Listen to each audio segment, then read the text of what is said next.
Come in.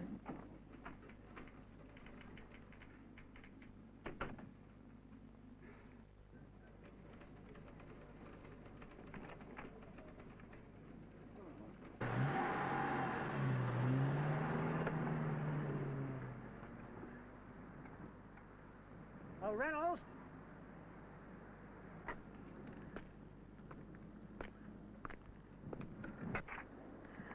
Wasn't that bad, I promise you. You've got a good future with the company. It's just we felt that you were in too much of a hurry. Not in full control of how you spend your time. Well, the work's got to be done. I'll quote, Reynolds seems incapable of controlling the details of his work. The details control him. Excuse me. Just a minute, Tim. What is it, sir? Mr. Woods wants an answer to his memo about overtime. Memo? What memo? I put it on your desk this morning.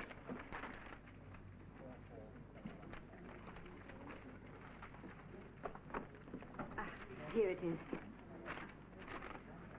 I'll come back sometime when you're not so busy. That'll be the day. I see. No, that isn't fair. You're perfectly capable of controlling the details. It's just a matter of learning how.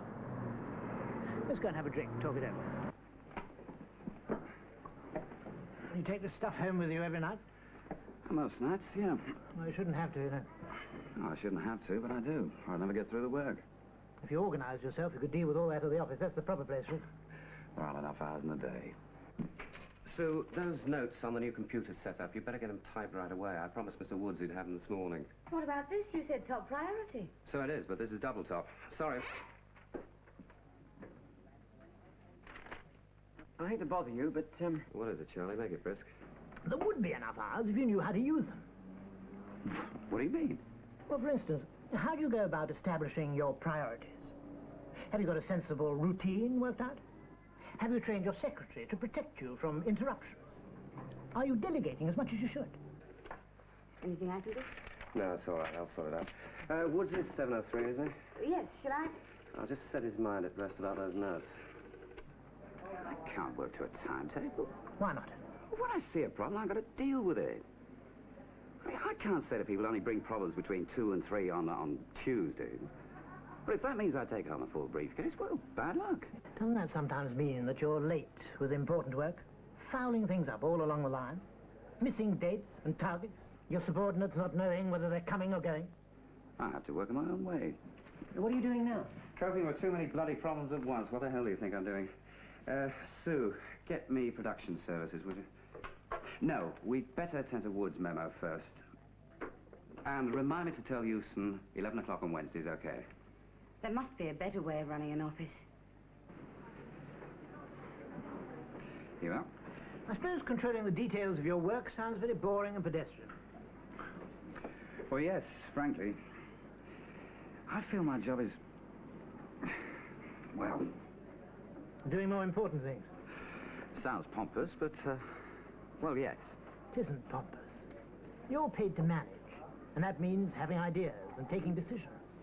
And you can't do these important things unless you manage the details. Can you? Well, I do get bogged down, I know, but... So until you learn to organize yourself, your intelligence and flair aren't going to be much use to you or anybody else. It's your career I'm talking about. Yes, I know. It doesn't look too, promising, does it? Nonsense. You learn more difficult things than this. Anyway, I'm going to start you off, whether you like it or not. I want you to keep a record of how you spend your time. I want you to analyze and record every working day. Put down everything you do and how long it takes. And I want you to start on Monday and let me have it at the end of the week. Is that an order? Yes, it is. And do it in the firm's time. That's an order, too.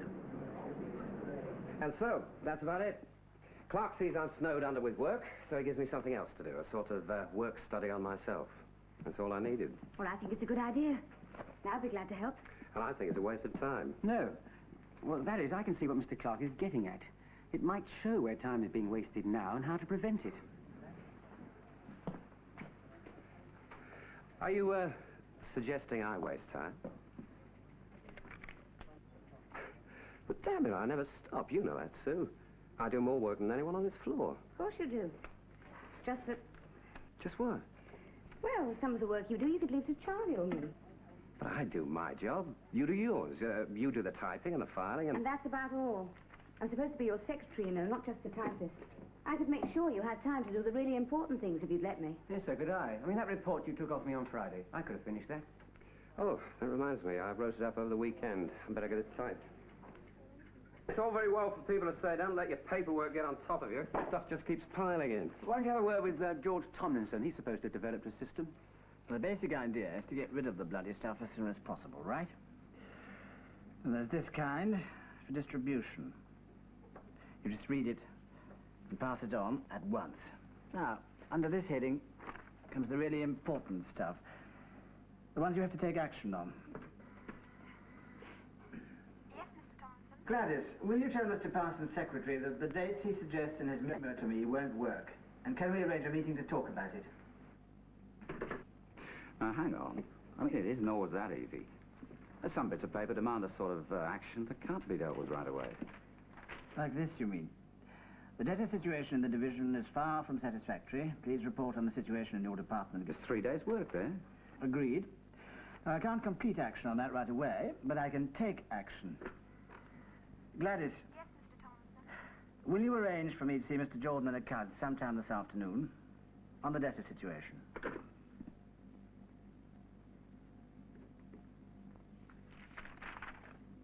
The good old pending tray. Nothing goes into that tray without some form of action being taken on it. This prevents it from being shunted around and forgotten. Thirdly and lastly, for information, which you read and absorb. Or forget about as soon as possible if the info happens to be a waste of time. File it only if you really need to. Alternatively, I've developed quite a name over the years. 3 kinds of paper. That's all. Mr. Reynolds' office? Good morning, Mr. Prentice. Morning. I want to know what's happened to the promotion material, Mr. Reynolds. Can he call you back? As soon as you can, mind. Who is it? I'll ask him to call you before lunch. Very dissatisfied with the way this thing has been handled. Goodbye, Mr. Prentice. Prentice. Oh, my God. Yes, I thought you'd like a few minutes to think up an alibi. I promised him some promotion material when something else came up. Why on earth didn't you tell me what you'd arranged? Then I could have done something about it. Oh, sorry, Sue. I'll sort it out. Yes.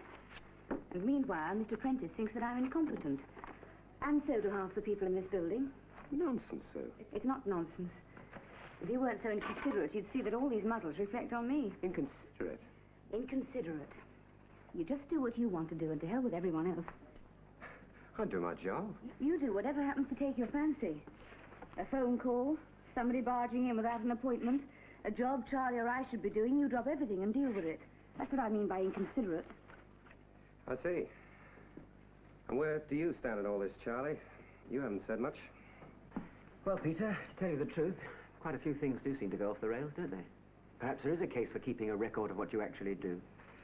Well, if that's the way you both feel, things can't get much worse, that's for sure. All right, we'll start now. And Charlie, you can be recording angel. Come into my office and check up on what I'm doing. We'll go through the record every day at 5:30. Fine. What shall I put down for this morning? How about flaming row with secretary? With reference to the second paragraph of your letter, insulated containers should only... Mr. Reynolds' office? Pam here. Mr. Woods has had to cancel next Thursday's meeting. I see. Will you tell Mr. Reynolds he'll arrange another date later in the week? Yes, I'll tell him. Thanks, Sue. Goodbye. Goodbye. What was that about? No, don't tell me. One thing at a time. Where was I? Insulated containers should only be... Should only be used during the... Yes, then you spent nearly 2 hours yesterday collecting information for the marketing division report. That's going to add up to about 16 hours over the month. I hadn't realized. Charlie, do you think... I could take it over? I'd like to. Well, not just the information gathering, the whole thing. Well, if you think I'm up to it. Well, I keep a fatherly eye on things, check up on how things are going from time to time. No, we better have a regular weekly check. Let's make a firm date for... I worked something out with Charlie. Keeping your diary and appointments was delegated to me, remember?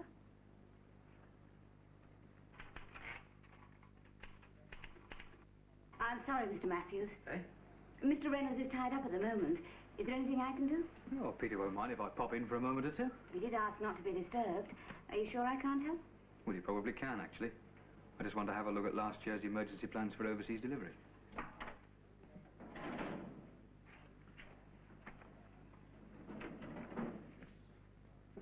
But I distinctly told you several days ago to get cracking on it and let me have the figures immediately. I would have done. The figures simply weren't available. Yes, but you should have told me.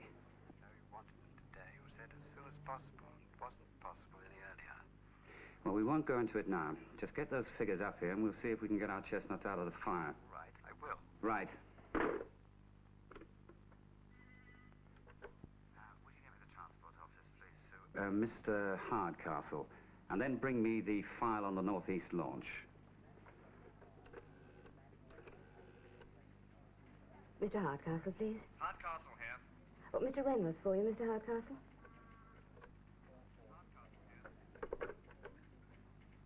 How long would it take to move the whole consignment? Oh, at least a week. Probably longer.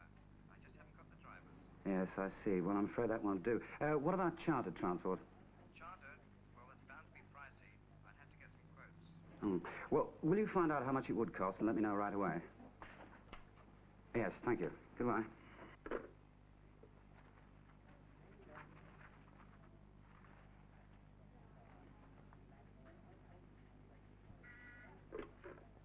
Can you have a word with Tim Matthews about who to have at the monthly coordination meetings? No, not now. Sue, make a note for me to call him back after lunch. Then will you and Charlie come in for a moment, please?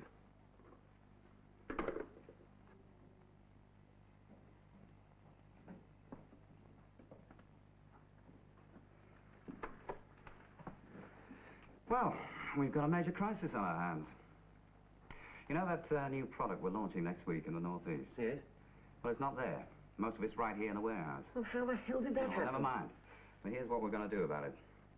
Charlie, get in touch with the Northeastern Regional Manager's office and find out exactly how many cases they're short. Not their best guess, but exactly. Sue, get me the depot managers in Sheffield, Manchester and Birmingham. Perhaps they can help. Mr. Reynolds' office? Just one moment, please. Mr. Woods. Now, look, Peter. We've got to move that stuff up there right away. Tell them to charter transport. Well, that may be a very costly way of doing it. Hardcastle's giving me a price now. Meanwhile, I thought I'd see if the depot managers in Sheffield, Manchester and Birmingham can help us out. Keep me in touch with what happens. Well, how's the crisis in the Northeast? Oh, it's under control. How did you hear about it, anyway? It vexed me too, you know. These things have repercussions in all departments. There's no need to sound so aggrieved. It wasn't my fault the stuff was up sitting in a warehouse. Ah, but you should have known about it, shouldn't you? Well, I would have known if someone else had been doing his job. No names, no packed rule, but I told someone days ago to check up on the whole position and let me know as soon as possible. Finally discovered by accident that he hadn't even started. In other words, you failed to establish proper control mechanisms over people and things for which you were responsible. Don't give me that jargon. What's it all mean, anyway? It means it was your fault. You should have given him a firm date for completion. Telling someone as soon as possible is just meaningless. You can't run a business by a series of accidents, Peter. If you give a man a job to do, you must have proper checks on how he's progressing. What, breathe down his neck, you mean? No. Checks at regular intervals, starting well before the time you expect him to finish. That's all very well in theory. No, not theory. Practice. Establishing proper control mechanisms over people and things for which you are responsible. No, still jargon to me. Still, you could be right. We got the Northeast out of trouble. Now, the next priority is to make good the stocks in Sheffield, Manchester and Birmingham at least 10 days before their respective launchings. Everyone clear what he's got to do? Yes. Good.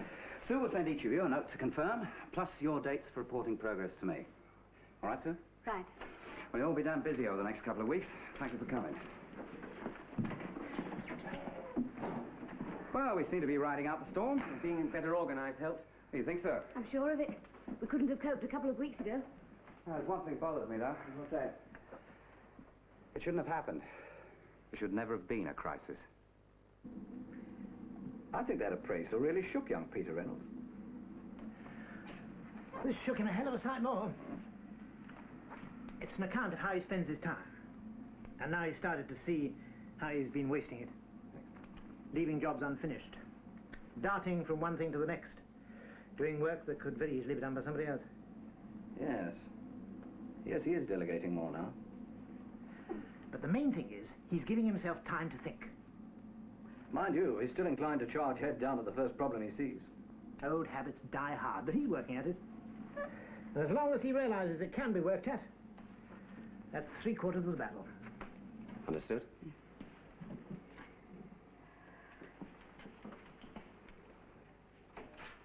Have you got an appointment? What appointment? I want to see Peter. He asked not to be disturbed. For heaven's sake, what's going on here? I just want to see him about something. He'll be free after lunch.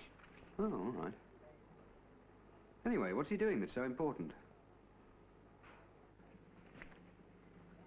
Thinking.